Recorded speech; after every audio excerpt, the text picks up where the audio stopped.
All right, so today I'm joined by the Dave Ruel, fellow East Coaster, and just a genuine awesome guy who I've had the opportunity to become friends with over the last number of years. And, today we're going to be talking about entrepreneurial burnout.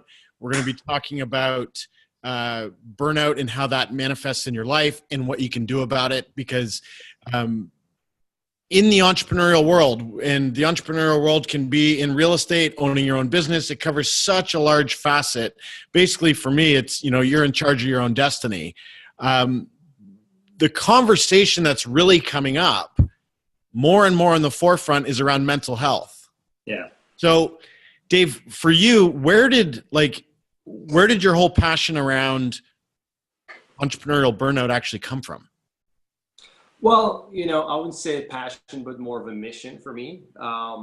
I've been an entrepreneur for quite a while now, and I've been specifically an online-based entrepreneur for the past 10 years, and reached massive success. Around 2009, 2010, 2011, things were going really, really well, and with success comes opportunities. And I had multiple really great opportunities showing up. And obviously I said yes to these opportunities, led me to be massively overcommitted, and led me to, to go through burnout in 2015. And, ironically, my businesses were in the health and fitness space. And I was in 2015 pretty much extremely unhealthy. And what did that actually look like? Oh man, take us back. Yeah, so physically, first of all, well, you know me. I was a competitive bodybuilder in the 2000s, right? And I was always in top physical shape, always taking care of myself, and I was a six-pack type of guy, and I went from a ripped dude to the Michelin Man in a matter of, I was drifting. So over a couple of years it happened, and I was up to 260 something pounds. Where were you at the start of it? Probably last time I competed, I was about 220 rip. I was staying around 230 something pounds, in really good shape. And I kind of stopped training, just on the physical side, but I stopped training because I was just too busy. Obviously drop muscle mass and gain a fair amount of body fat. So that was one thing, but the biggest thing was on the mental health side. I started developing, we know each other. So, I'm a pretty laid back guy. I'm not, stressed guy. I'm not, anxious by nature. But I started developing, anxiety. I didn't go through depression or any severe depression, maybe a little bit very mild depression, but nothing crazy. But it started unraveling from there. So, from the overcommitment, from not taking care of myself, from bringing that home that had, a big impact on my performance. So, I went from a guy who, anything I was touching, I was succeeding. And all of a sudden it stopped working because I was all over the place. I was a mess, on the performance side, and it showed. So little by little things that started to not being well for me. I was on the edge all the time. I was physically, mentally exhausted, and that led to multiple things shutting down my emotions, etc. So the thing with burnout, it just doesn't happen overnight. It's something that drags for years. And, really and I came to the realization that most entrepreneurs, especially entrepreneurs, because I really focus on entrepreneurial burnout, with entrepreneurs and business owners, they spend most of their lives in stage one burnout. They don't even know about it. In what state, what is stage one burnout, and what does that actually look like?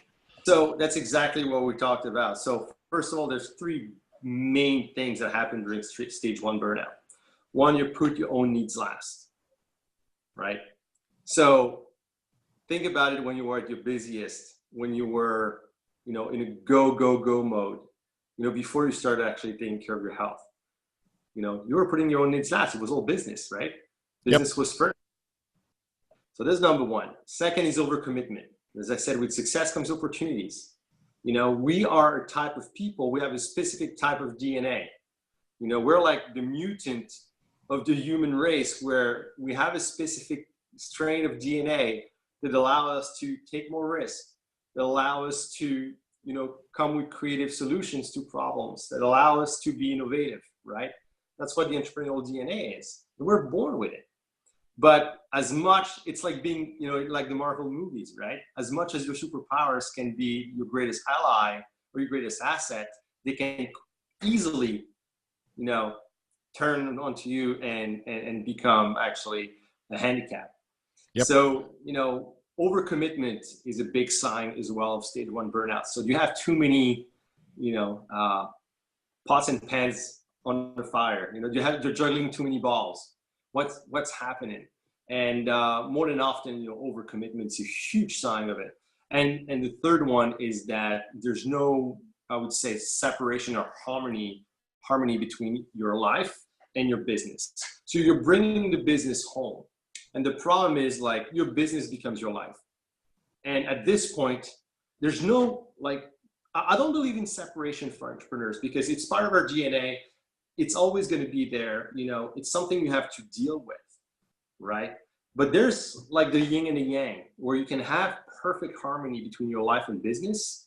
So, your business doesn't negatively affect or impact your personal life, and vice versa, right? I think there's things you can do, the strategic boundaries that you can put into place. There's habits, there's routines, there's rituals that you need to put into place in order for that to happen.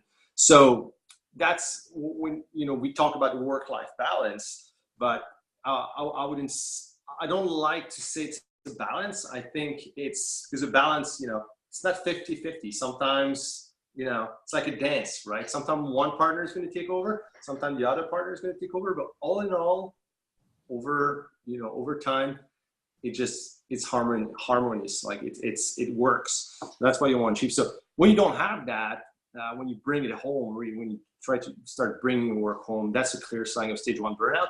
So I think, most entrepreneurs are in that stage. Maybe not like all the time, but at least at one point of time or a specific point of time. And yeah, so I do a lot of work with entrepreneurs on that side of things. So first of all, okay, stage 1, here's what we're going to do, right? So usually it's implementing a few breakers within their lives, so, they can reclaim, that freedom for themselves. So that's stage 1, but, you can go in stage 2, which is, you start losing your superpowers. So as I said, poor performance, things like that. And stage 3 is really like affecting your spirit, right? So it's beyond, I would say, the physical and the mental side. Like, it really goes emotional, and this is when you start losing your entrepreneurial soul, and eventually, you reach, rock bottom. It's a little bit like an addiction in a way. Workaholism is an addiction, and is a big part actually of what leads to burnout, because we're in a culture that promotes workaholism. We're in a culture that we celebrate that. It's weird. It's an addiction, and people celebrate that, right? Well, you'd be like, you're an alcoholic. You're the best. Keep it going. The whole term of the hustle right now sends fire through my blood, because the constant go mentality that we specifically inherit here in North America is completely bankrupt and has such a cost on people's businesses and their quality of life. Like, you and I were just talking about Iceland before we started the recording. Right. And you go to Iceland, which is a European state, and you can, the moment you land, actually, I would even say the moment you get on Icelandic air, yeah, you instantly can feel that vibe that they have in Europe, where it's just calm, it's peaceful, they're present, it's restful. Then you get off the plane here in Toronto and it's like, go, go, go, go, go, go, go, let's go. So where do you actually begin to support people to balance those two dynamics? Because I know for myself, there are periods of time where it's actually important for me to be really focused and work long hours. And then I've developed the skill to really pull back and take space. Because if I don't, I'll get back into burnout real quick. Yeah, I think it's the problem with us entrepreneurs is that we're doing a terrible job at managing ourselves. We're terrible self-leaders.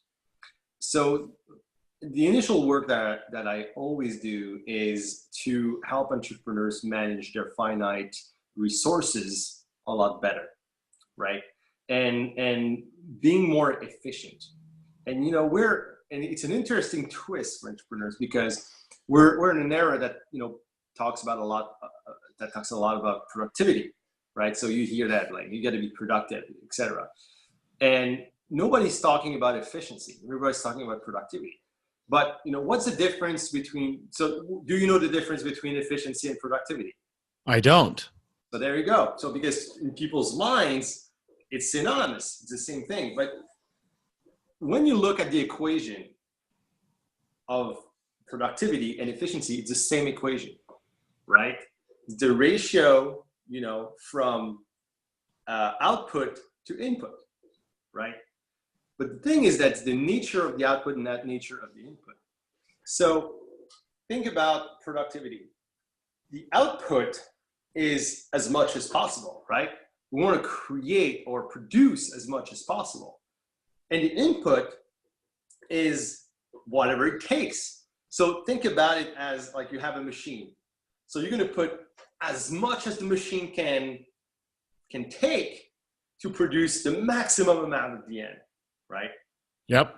Efficiency is the opposite. You still have a machine. You're going to put the output will be the desired outcome. So it's something that you really want. It doesn't need to be more. It needs to be right, right? So for example, if you take that on the work side, it's about not working more, but about working right. And the input when it comes to efficiency is the least amount of finite resources, the least amount of time, the least amount of energy, and the least amount, let's say, of distractions, right? Because the three main things for entrepreneurs, the three biggest, when you take money, put money aside, the three biggest finite resources are time, energy, and attention. That's all we need. And when we can master our time, our energy, and our attention, things change. This is when you can become a lot more efficient. And guess what happens to your productivity when you're efficient? Goes through the roof. It goes up, but it goes up right. It goes up responsibly, sorry. So it comes to a point where your productivity is a byproduct of your efficiency. And when you're efficient, when you know how to manage, your finite resources properly, you're in good shape. So usually, like helping, managing these finite resources better, more responsibly, leads to actually the elimination of stage 1 burnout, stage 1 burnout. When it comes to, I'm just going to take 5 minutes to just clarify that. When it comes to going deeper into, stage 2, stage 3, and eventually stage 4, you need to go on a deeper program. So just implementing, strategic boundaries, habits, routines, rituals, things like that to manage your, time, energy, and attention better is not going to be sufficient. The problem is now there's probably deeper causes to, that burnout, deeper causes maybe to your workaholism. And from there, we go through a deeper program with entrepreneurs, and we focus on the three most important things for entrepreneurs. Can you guess what they are? I think we Time, talked about it. I don't think we talked about it before. time, energy, and attention. Hmm. So I get to say where my time goes. I have But energy. that's yeah, but that's on your resources, on the finite resources Okay. at the core, and it goes to pretty much every single human, because the problem is, like, we're humans, and a lot of entrepreneurs think they're superhuman, and they neglect a lot of these things. Health. Yes, health is one. Health.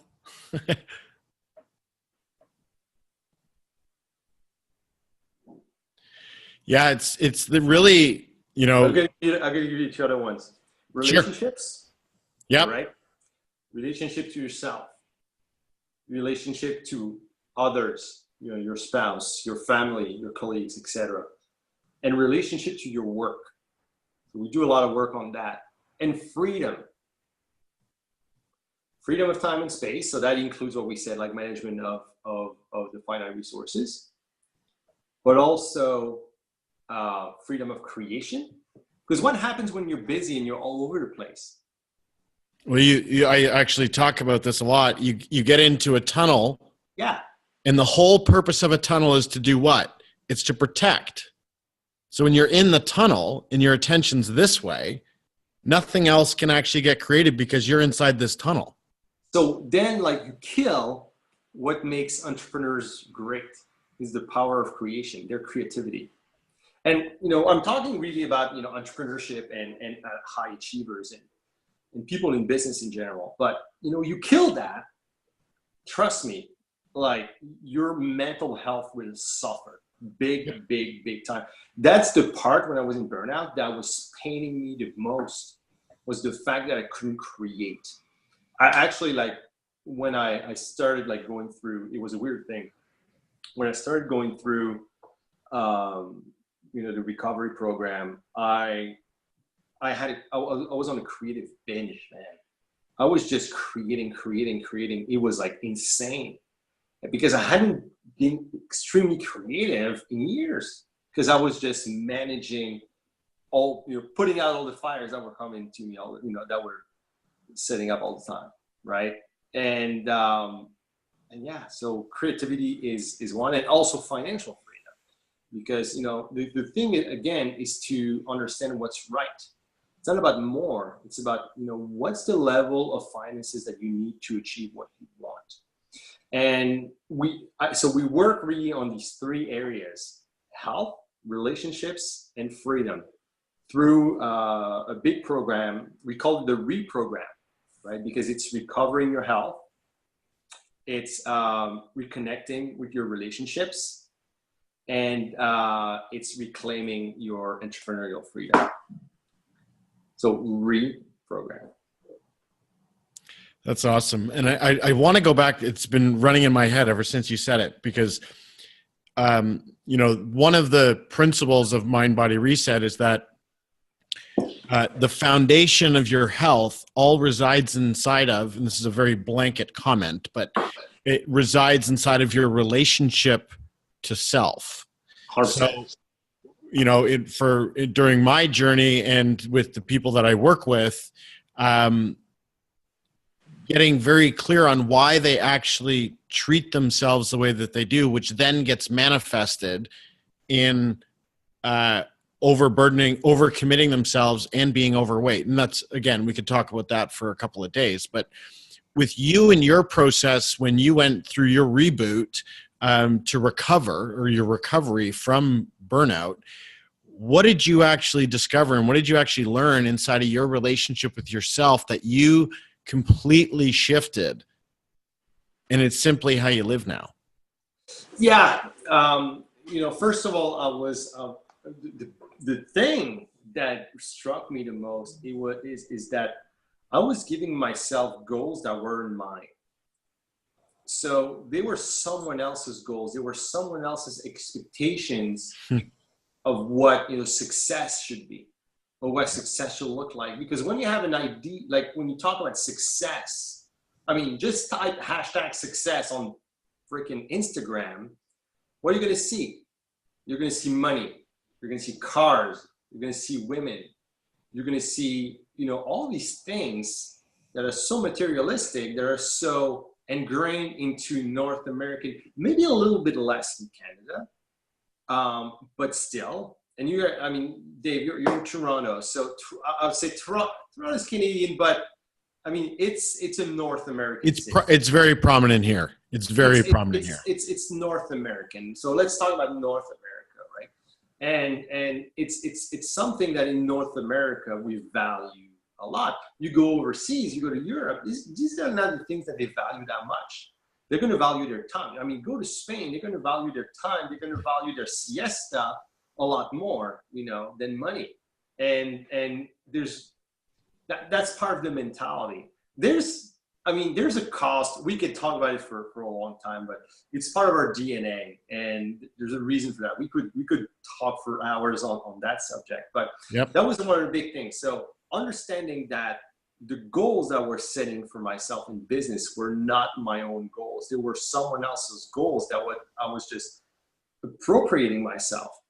And obviously when it came down to realizations, like, okay, well, it was a huge weight off my shoulders, because I don't have to make millions and millions every year. I don't have to have X amount of employees. I don't have to, own this type of car. I don't have to.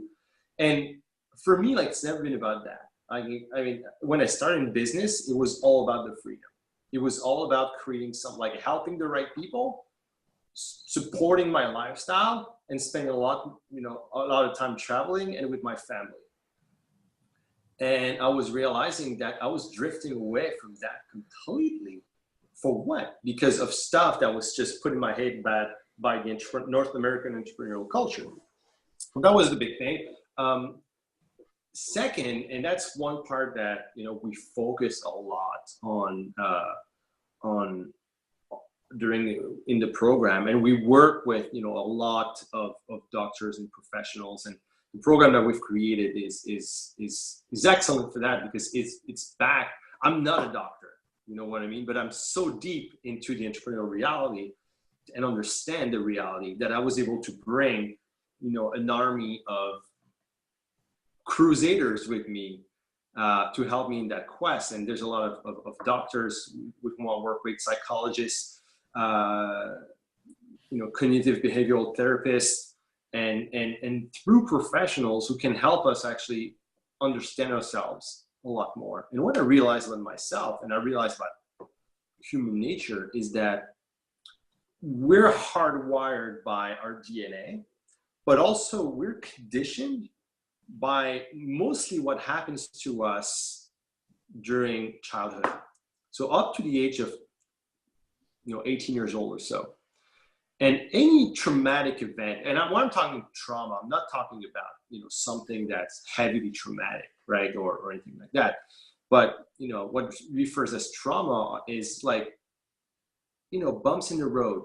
When we face adversity sometime, when as a kid you're bullied a little bit, or when you feel different, right? And all these things, just add up, and it just forges who we are until about the age of 18. And this stuff that happens to us follows us for the rest of our lives, unless it's going to follow us for the rest of our lives. But we have the power to deal with these things. And we have the power when it comes to, that's why self-awareness is such an incredible tool, is that the more you know yourself and, understand why you do certain things, the more you can actually be a great self-leader. And by being a great self-leader, the more you can be an actual leader in the world. And that's a great thing about self-awareness and self-leadership, is that when you get there, and more than often, we're going to put that, we're going to bury that stuff, right? We're not going to want to open up about that stuff. But the great thing about burning out is that it puts you in such a vulnerable place that, guess what? It's the right time to open up. And if you have the right structure, if you have the right support system, this is the right time to open up about these things. And I've been doing some work right now with CEOs and CEOs of companies, guys that are pretty freaking smart and pretty fucking big as well, the entrepreneurial world. And they're not different from anyone. They're not different. We're all the same. We all carry the same baggage. And when you unlock something, when you offload that from the weight from their shoulder, I would say just performance, but overall impact on the world is incredible. And I think we all have, in my opinion, that responsibility of being good self-leaders, and in order to to do the best that we can for the world in general. Yeah, completely. And the thing I really want to underline in what you said is, regardless of the optics of how successful someone is, I often say that Facebook and Instagram, those are just electronic comparison machines. Yeah. And like you've been around a lot, and you are around a lot of successful people, and I am too. Like, I'm not going to name who they are, but some very, very well-known people. And I'll tell you, they often come to me, not for coaching inside of Mind Body Reset, but just to talk. And you'd be shocked to see at what they deal with. And these are people that have made hundreds of millions of dollars. Because it still blows me away. The worst thing is that, well, not the worst thing. It's a great thing as a motivator, but they still feel that they have something to prove. So, especially for male entrepreneurs, it all comes back to their dads. And we all have something to prove to our daddies most of the time. It's crazy, but it's true. And the more, the deeper you dig, the more you realize that, oh, well, our fathers come from a different generation. Their fathers come from another generation as well. And sometimes we have an idea of what we want them to look like, right? Or what we want others to look like in a perfect, scenario. And we're disappointed when they don't live up to what we think they should be. But what we don't realize is that they're doing the best they can with what they got. And it comes down to, like, for example, having a alcoholic father, for example. Well, guess what? He didn't decide to be an alcoholic. It comes from something, and he's just dealing with his pain or his stuff the best way that he can, because he doesn't know how to manage that properly. Yeah. And in our hand, we're going to build resentment. We're going to build all these things in our heads that just prevent us from being our best selves. Yeah, I've over the years, I've had an opportunity to do 3 different programs which all touch on what are referred to as your childhood imprints, or the originating incidents around mom and dad. And my dad passed away when I was 16. Mm-hmm. I just turned 16, and that when that happened, I made a very clear decision. Like, I'm on my own, and I got to go figure it out. So it's no surprise I can be thrown with any situation. And while it may not be pretty, I'll always figure it out. Yeah. But yet in the meantime, like, you probably have some hidden resentment towards your father for dying.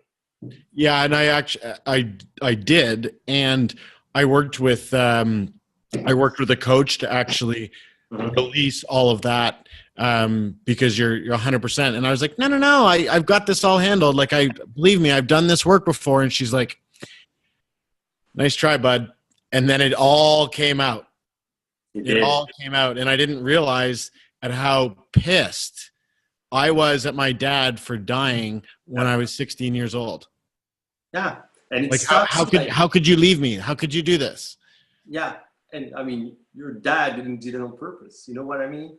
It's a thing that we go through that are going to be dictating, our behaviors and stuff like that we don't even realize, stuff that is buried.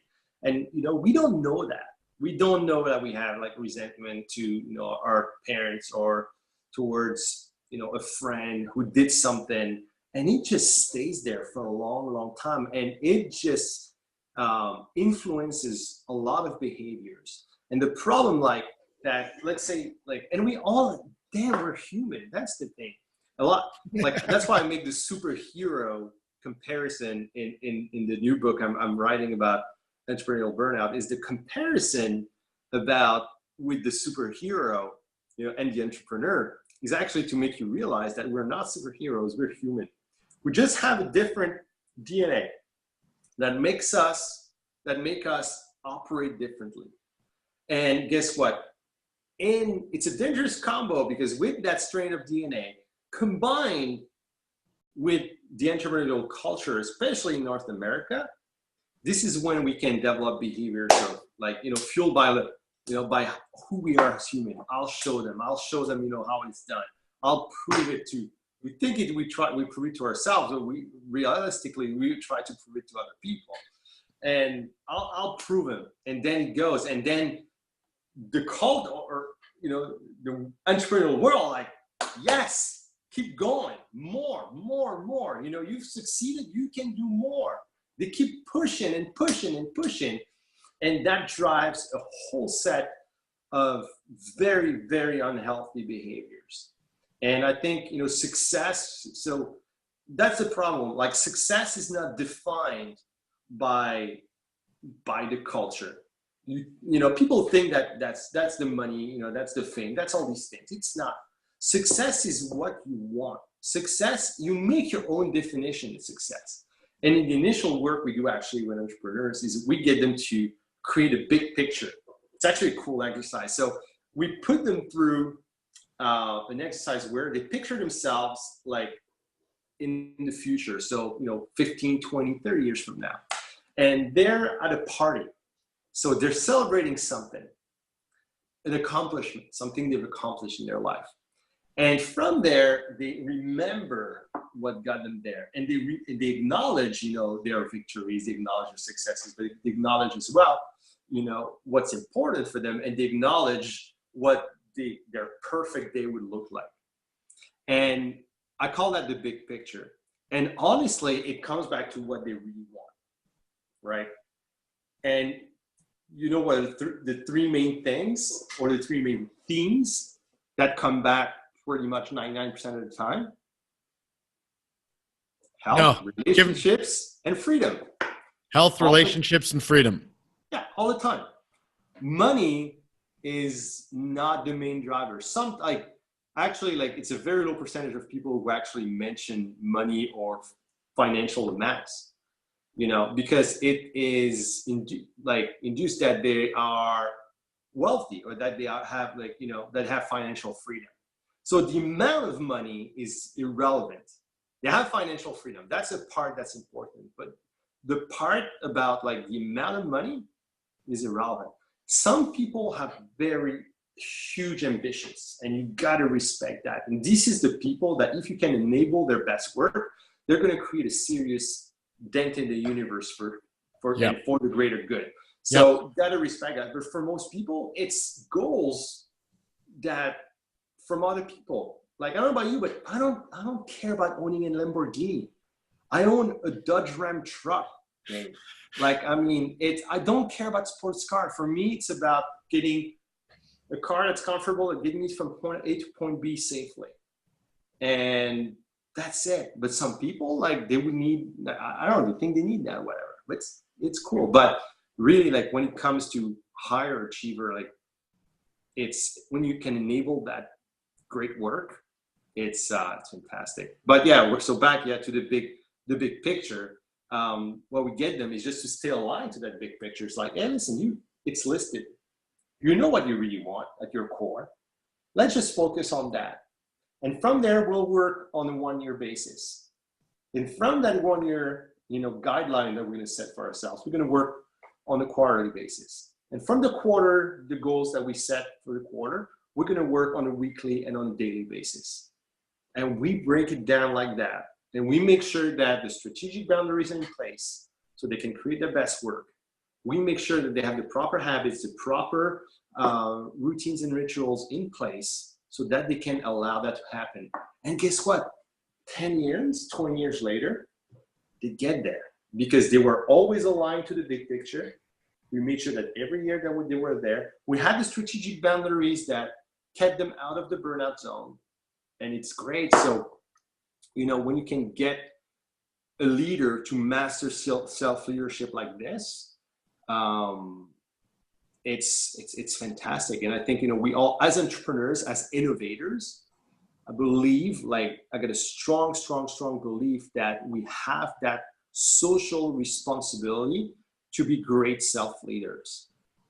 And I think, we have that special DNA to innovate, to find creative solution to problems that we have to use. We have to, to use to the best of our capacities. And I think we all need to be great self-leaders. I don't know if there's any better way to wrap up our time together today, because that's really what you're all about. It's what I'm all about, is that you and I and other people become leaders of our own lives, and we get to say how our futures are going to go. 100%, man. So Dave, where can people find more about you? Go with my website, daveruel.com, DAVERUEL.com. If you want to check out the new book about burnout, because we talked a lot about it, burnnedoutbook.com. So BURNED, spelled the North American way, BURNED book. BURNED outbook.com. And right now, so it's on pre-sale right now. So we're taking, like, you can pre-order the book. It's going to be launched by the end of April. Right now we're finalizing, like, printing and fulfillment and all that stuff. Official launch will be at the end of April, and you can still pre-order the book. And you can check on my website. I mean, there's all the stuff that we do with entrepreneurs and the retreats that we have as well. The business detox retreats we set up, all the links are there. And I mean, they can actually come to you because you're a good friend of ours, and you know pretty much all of that we do. So your followers can reach out to you. And yeah, man. And I can't wait to see you soon in Toronto, man. I can't wait to when are you coming up? Glass of whiskey with you. I'm going to be speaking in Toronto, actually, at Dr. Megan Walker's event in October. I was talking to her the other day. The end of October. But you know what? I'm probably going to be there before, because I'm in Toronto often. And now that the Moncton flight to New York has been canceled, it's been canceled for like 2 years now, I have to fly through Montreal or Toronto to reach my major destinations. So there you go. Yeah, man. Awesome. Well, thanks so much for being here. Thanks, brother. Thanks so much. Okay. Sweet.